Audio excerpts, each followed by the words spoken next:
pour vous donner une idée avant de commencer la présentation, si vous le permettez, je préfère quand même insister sur le fait la situation de la répartition des compétences et non pas les compétences régionales, parce que la répartition des compétences est un processus lent qui englobe un certain nombre d'aspects essentiellement politiques et parfois techniques, et donc il faut comprendre ce processus, à mon avis, avant de savoir exactement quelle pourrait être la teneur des compétences régionales dans la future loi organique. La commission consultative de la régionalisation propose en l'occurrence d'avoir pour la première fois dans l'histoire du Maroc un code des collectivités territoriales. Et donc, pour le moment, ce qu'on va faire, on va parler de loi organique relative aux collectivités territoriales, en sachant que ça ne concerne pas uniquement que la question de la régionalisation, ça pourrait concerner les 3 collectivités locales. Et donc, en perspective de l'élaboration de ce projet, donc, moi, je préfère parler de loi organique.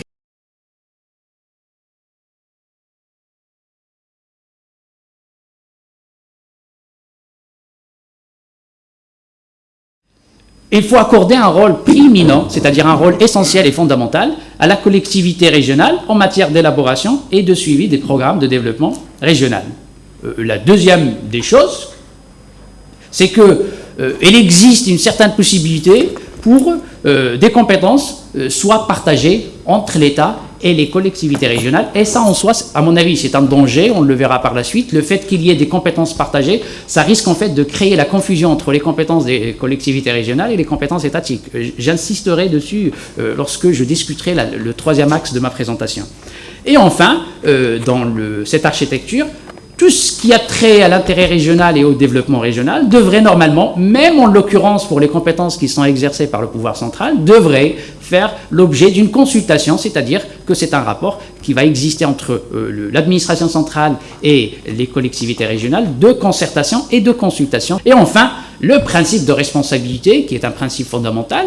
Le texte constitutionnel met l'accent sur le fait de lier l'exercice de n'importe quelle fonction élective par le fait d'être responsable, de rendre des comptes par la suite. Dans ce cadre, on a mis en avant un rôle fondamental de la Cour des comptes, des cours régionales des comptes, et donc cette question, à mon avis, est fondamentale. Ces 5 principes sont des principes essentiels qui complètent, à mon avis, les principes les plus importants. À mon avis, l'élément fondamental pour parler d'une compétence propre égale moyens propres. C'est ce qu'on appelle des compétences propres, sans attendre en fait des affectations de la part de l'État pour pouvoir les exercer.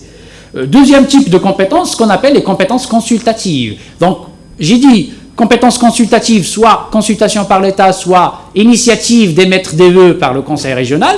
Et en troisième lieu, les compétences concurrentes. Ce genre de compétences existe dans de nombreux pays aujourd'hui. Ça concerne un certain nombre de compétences qui sont par nature passibles d'intervention simultanée de l'État et des régions.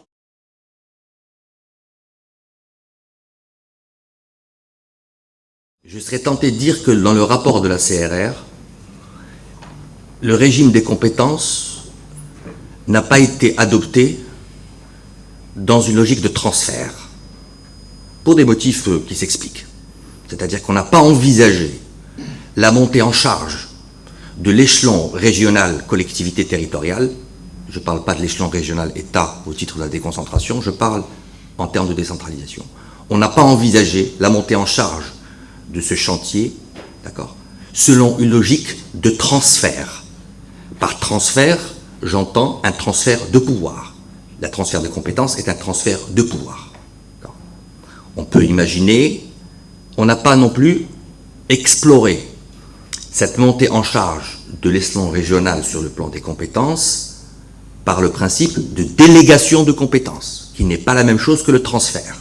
Le transfert est un transfert de pouvoir au titre de la décentralisation. La délégation de compétences met en scène une autorité délégante qui peut être l'État, qui va déléguer à une entité, une collectivité territoriale qui serait la région, un certain nombre de compétences pendant un certain temps, moyennant un contrat. Pour vous dire simplement que le principe de subsidiarité est passible de lectures différentes. Césaire nous a donné une lecture. Il y a d'autres lectures possibles de ce principe de subsidiarité, qui est très très important, parce que le principe de subsidiarité, c'est la clé de la répartition des compétences. C'est-à-dire que c'est à partir de ce principe-là qu'on doit fonder le régime des compétences et leur répartition entre les différents acteurs. Donc il faut au moins s'entendre sur qu'est-ce que c'est que la subsidiarité. Cisaille nous dit la subsidiarité, c'est un enjeu qui consiste à laisser, à donner aux collectivités locales un accordé, il dit exactement la répartition du président, n'accorder à l'État que les compétences que les collectivités locales ne sont pas en mesure d'exercer correctement. Donc correctement. J'insiste sur le mot correctement, je reviens dessus. C'est très bien. Ici, il met en avant un principe de capacité. D'accord? C'est ce qu'il met en principe, c'est ce qu'il met en avant dans sa définition. Le principe de capacité, c'est-à-dire que la région n'étant pas capable, à l'instant T, de prendre en charge telle compétence, l'État la garde jusqu'au moment où la compétence, où la région est en capacité de l'exercer. Bon. Mais la subsidiarité, c'est pas que ça. D'abord, la subsidiarité, on peut la lire autrement. On peut dire, le principe de la subsidiarité, c'est que les collectivités locales ont vocation à prendre en charge les décisions pour l'ensemble des compétences qui peuvent être le mieux exercées à leur échelon.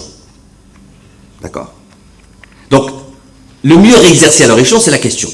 Ça veut dire que derrière la subsidiarité, il n'y a pas seulement qu'un enjeu de capacité, il y a un enjeu territorial. D'accord? De répartition des compétences en fonction du niveau territorial jugé pertinent pour leur mise en œuvre.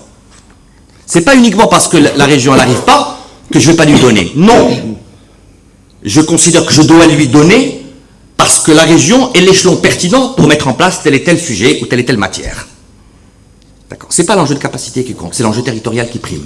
La question est simple, c'est de dire qu'est-ce que l'État ne peut en aucun cas transférer. C'est ça le vrai sujet. Quand on a arrêté les matières sur lesquelles que l'État ne peut pas transférer, pour telle et telle raison, tout le reste, dans un régime décentralisé, est transférable. Tout le reste.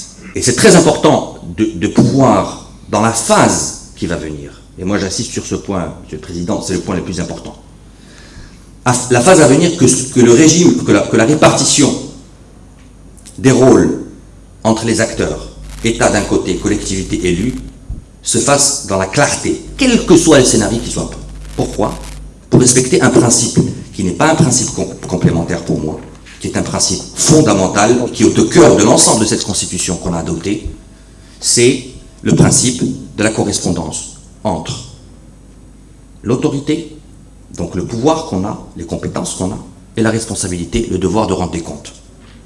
Si on reste dans le flou entre l'État et la collectivité locale, en parlant compétences partagées, domaine de compétences, sans jamais prendre la séquence d'une politique publique et dire voilà ce qui relève de la commune, voilà ce qui relève de la région, voilà où ils peuvent travailler ensemble, et s'ils travaillent ensemble, voilà comment, avec quelles ressources chacun travaille ensemble. Parce qu'un contrat, si on veut contractualiser, ça suppose que la collectivité élue ait des ressources pour contractualiser. Elle ne va pas contractualiser avec les dotations de l'État, ça n'a aucun sens.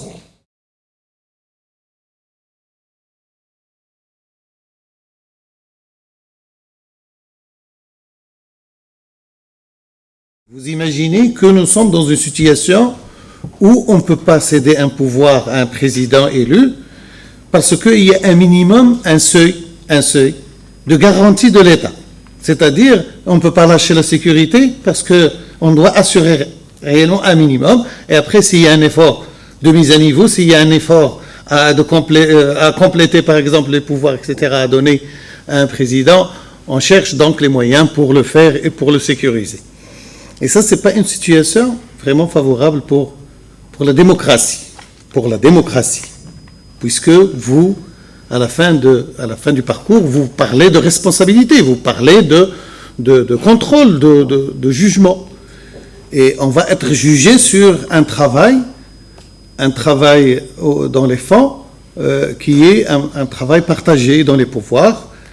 Et donc, c'est une situation intermédiaire. Ce n'est pas une situation, c'est un passage peut-être obligatoire, mais il faut qu'il soit inscrit.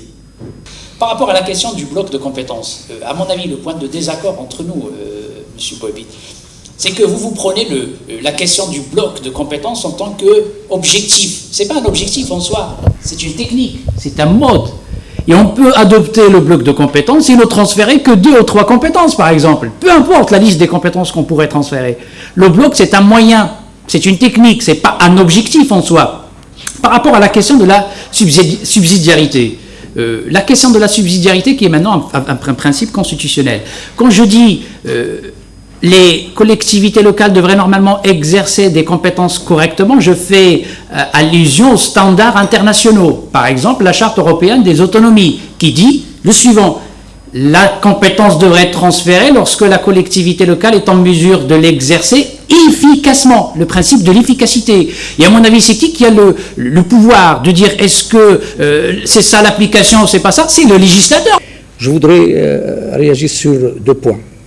الاول راه كنتكلم عليه السي علي، هي ملي تكلمتوا على المبدا ديال التفريع على لا سوبسيدياريتي. المشكل اليوم ماشي هو تضارب ديال تصورات متباينه ما بين فقهاء في القانون. المشكل اليوم هي ملي كنتكلم على المبدا ديال التفريع ديال لا سوبسيدياريتي، خصني ندير له التنزيل في الواقع المغربي العملي السياسي ديال البلاد اللي غادي يعطيني واش هاد الامر هذا هو اختصاص مثلا مركز صحي، واش هو اختصاص ديال المقاطعه ولا ديال الجماعه ولا ديال مجلس عماله ولا ديال مجلس المقاطعه ولا ديال الجهه. خصي يعطيني كل حاجه شكون اللي مكلف بها. سي سا لونجو. ماشي لا سوبسيدياريتي عندها لا سينيفيكاسيون جوريديك ديالها. لي كومبيتونس ترانسفيري المغرب عارفهم وداريهم، سي لي كومبيتونس كي نون جامي ايتي ترانسفيري. تيقول لك ils seront transférés ou tout transfert il est lié بلو ترانسفير ديال لي مويان ديالو. اللي كاين اليوم اللي مطروح ماشي هو لا ريبارتيسيون دي كومبيتونس على حسب الراي ديالنا، سي لو بارتاج دي كومبيتونس و سورتو لو بارتاج دي كومبيتونس ما بين الدوله ما بين لا ريجيون. On n'a pas défini le principe. Alors, il y a une tentative, il y a d'autres acceptions possibles, mais on voit bien que derrière la clé de répartition, ou la clé même du partage des compétences dont vous parlez, quand on se mettra d'accord sur une définition, maintenant, tout va découler. Donc, j'insiste sur ce point-là, il est très important, et la Constitution ne l'a pas défini, elle l'a cité. Il y a une kalimat subsidiarité ou elle qui définition. Alors que France, maintenant, ou la charte européenne des libertés, France, le principe subsidiarité, il est défini, mais il n'est pas cité comme tel. Mais il n'y a pas de dire que celui-ci va être le contrepoids, etc. Non, pour être en situation de mettre en œuvre les projets, etc. Et là, un pouvoir politique sans pouvoir technique, il ne faudrait pas qu'on rêve. Sans pouvoir technique, la région ne pourra pas être en position de pouvoir mener un partenariat avec l'État. Le tracé d'une autoroute, il faut des gens qui réfléchissent. C'est pas... Et l'agence, il n'est pas l'émanation d'une administration publique, il est une institution de la collectivité régionale. Le conseil régional a les prérogatives libres, le budget d'elle, c'est le budget de la collectivité. La région, elle a fait des contrats à l'État et peut lui charger le directeur de l'agence pour qu'il mette en œuvre, comme il peut lui dire non, et que les régions, ils peuvent la créer, comme ils ne peuvent pas la créer, chacune, c'est pour cela qu'il y a l'administration classique, elle est restée secrétaire général. Alors là, il faudrait voir, mettre à l'épreuve, sur quoi là, parce que c'est, comme on dit, c'est dans le pli que réside le diable. Il faut mettre à l'épreuve le texte en préparation de pouvoir donner davantage au niveau décentralisé. ما كنبقاوش عندنا المسألة ديال أنه أنا غادي ندخل معاك. Mais l'essentiel c'est au niveau ديال la compétence proprement dite. راه ما كنردوش البال لهذا le fait, on est davantage. Les gens, quand ils discutent sur le domaine de compétences, mais ils ne posent pas la question de la compétence proprement dite. Et l'enjeu est là-dedans. C'est pour cela que le texte de la loi organique, il ne faut pas se tromper, il n'ira pas plus loin s'il n'y a pas un travail préalable là-dessus, parce que c'est sur lequel seront adossées les ressources, demain. Il y a en face à face, je crois, deux entités juridiques, dont l'une vraiment est prééminente sur l'autre et qui doit définir en quelque sorte ses rôles et ses compétences, c'est l'État et les régions. Qui parle au nom des régions? C'est l'État. C'est l'État qui parle en même temps pour l'État et qui parle pour les régions. Et je pose le problème autrement en disant qu'il est en liant la responsabilité de la représentation locale. Si vous allez maintenant vers les territoires locaux, les communes, les gens ont une conception de ce que devrait faire l'État au niveau des communes, et on le dit même au niveau des campagnes électorales, et les candidats promettent beaucoup de choses qu'ils ne peuvent pas réaliser au niveau bien sûr national. Et dans ce cas-là, je me dis, bon, est-ce que la régionalisation ne serait pas en quelque sorte une politique nationale de la région pour territorialiser les politiques sectorielles? Autrement dit, quel est le point de départ des programmes de développement des régions? En partie, c'est ce que proposeraient les régions. Mais à 75% et plus, c'est ce qui viendrait des politiques sectorielles. D'où, bien sûr, en quelque sorte, peut-être l'impossibilité de réaliser l'intégration.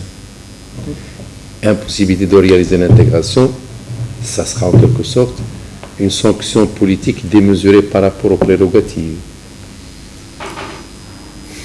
Deuxième élément aussi, quand on parle de la déconcentration, je suis d'accord, mais il n'y a pas ce contrôle entre la collectivité régionale et l'exécutif qui est le Wali. Au niveau national, il est possible, non. L'un peut dissoudre, l'autre peut renvoyer, mais au niveau régional, ça ne peut pas se faire. Dans ce cas-là, ça va dans un seul sens. Deuxième élément aussi pour amener de l'eau à ce que je dis, même en termes de prééminence de la vision régionale sur le local, ça veut dire on va du haut vers le bas, sans aucune force obligeante pour faire passer cette prééminence dans les faits. Il n'existe nulle part, donc ça va être vraiment des désirata. Mais il n'y a pas de prééminence aussi du bas vers le haut, qui aurait pu normalement, si on a une vision de ce que devrait être le développement régional avec une intégration, avec une équité en termes de services publics, il faudrait qu'il y ait un moyen de le transférer bien sûr au niveau national pour dire, voilà en quelque sorte comment devraient être menées les politiques sectorielles au niveau des régions. Donc, je le dis autrement, c'est-à-dire un pouvoir central qui va dicter les choses au niveau régional. Donc, en résumé, ce n'est pas une région avancée, c'est toujours une régionalisation des politiques sectorielles. Le projet de loi organique des finances, qui si vous voulez, c'est la constitution des finances publiques, hein. C'est la constitution des finances publiques, et qui vient justement consacrer la grande réforme budgétaire. La grande réforme budgétaire axée sur le résultat et la reddition des comptes.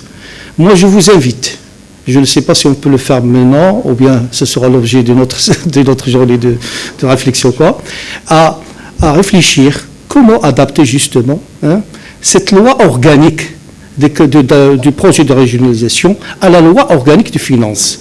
C'est-à-dire, de telle sorte à ce que la loi organique des finances, justement, on trouve dans le projet de loi organique des finances les préoccupations en matière de développement régional. Autrement dit, c'est dans l'objectif, bien sûr, justement, d'améliorer la gouvernance au niveau des régions, de renforcer les performances, et par là aussi de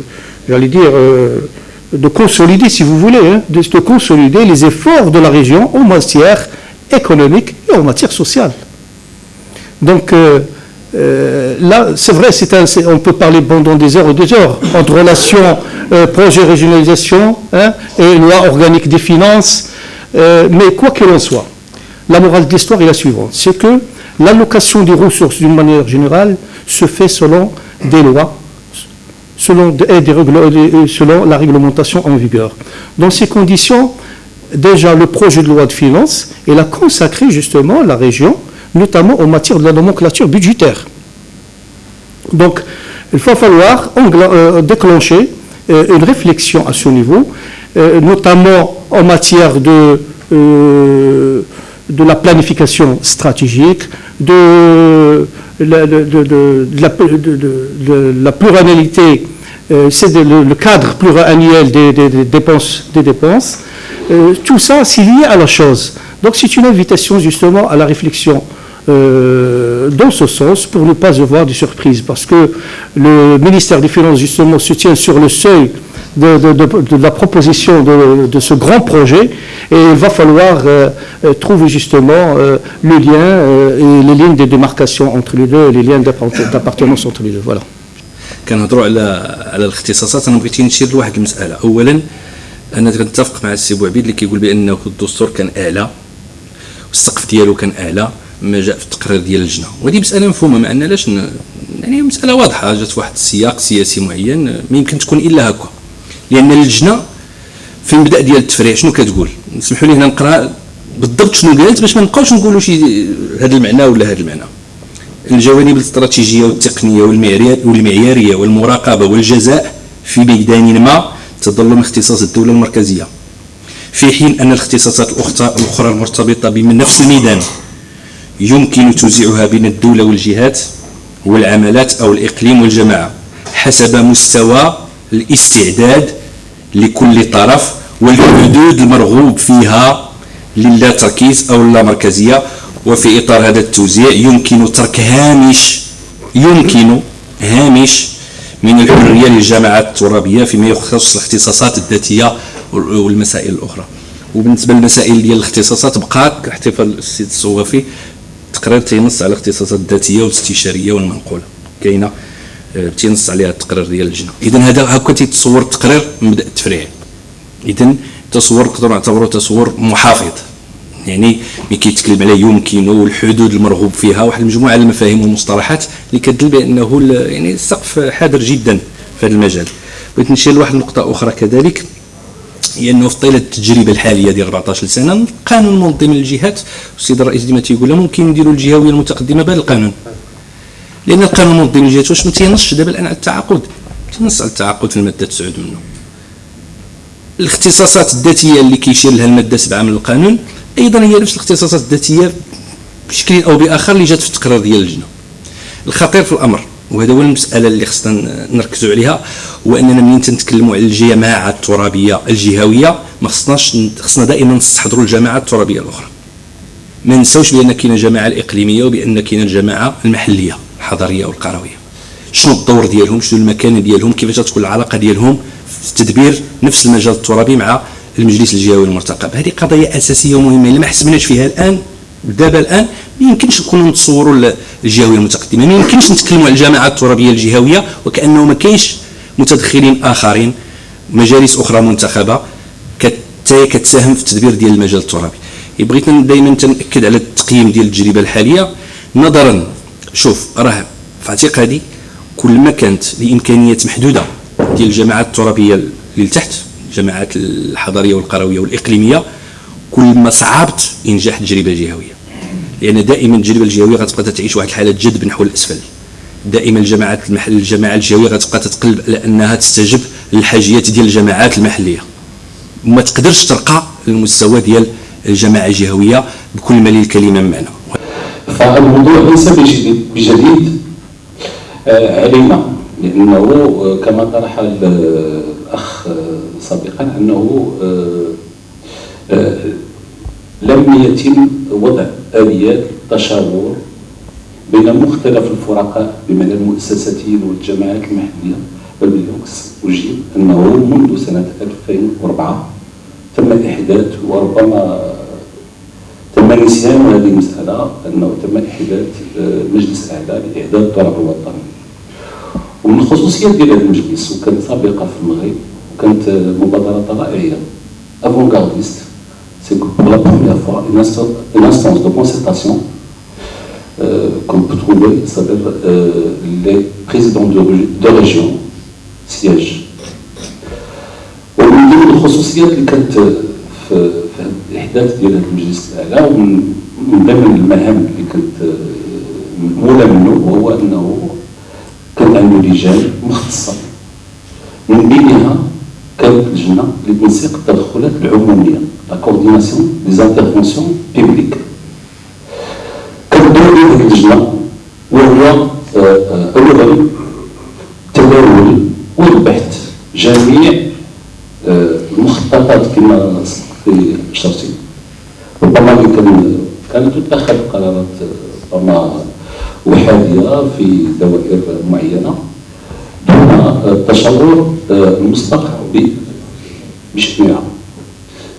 لماذا؟ لان كان المراد هو انه خلق واحد انسجام كما تاب الاخ الهازتي بين جميع التدخلات العموميه في مجال معين، بمعنى انه عندما يتم اختيار مشروع هيكلي de grande envergure dans une région quelconque, il va impacter non pas le développement socio-économique de cette région, mais il va influencer, soi-disant, entre parenthèses, de ce développement d'autres régions. Traiter les élus comme des acteurs mûrs, ça veut dire tout de suite, maintenant, mettre en place des mécanismes de discussion en amont sur la préparation des textes. Ne pas amener les élus, leur donner un texte qu'on a déjà préparé et leur demander de réagir en 3 jours pour l'adopter ensuite au Parlement. Si on fait ça, on aura gagné peut-être le texte, on aura gagné la rapidité dans l'exécution, on aura perdu l'appropriation qui, elle, est le point de passage obligé pour que le fait régional sur le plan démocratique et sur le plan de la réforme de l'État émerge. On aura fait une région purement administrative alors qu'on ne veut pas la faire. Alors donnons-nous les moyens des ambitions qu'on s'est fixées. Et les ambitions, c'est qu'il y ait un travail paritaire en amont sur tout. D'abord parce que personne ne sait tout. Tout le monde tâtonne. On va, comme vous le dites, on est obligé d'inventer des mécanismes. On est sans doute, et ça, c'est un grand manque ici, je trouve. C'est pas expliqué de cette façon. On n'a pas du tout, l'expérimentation n'est pas du tout passée en revue. Il faut de l'expérimentation. On ne fera pas l'économie de l'expérimentation, y compris des compétences. D'accord ? Expérimenter, ça veut dire accompagner, on est là et on fait l'apprentissage, mais on sait qu'à un moment on va lâcher. Donc il y a ça qui est important.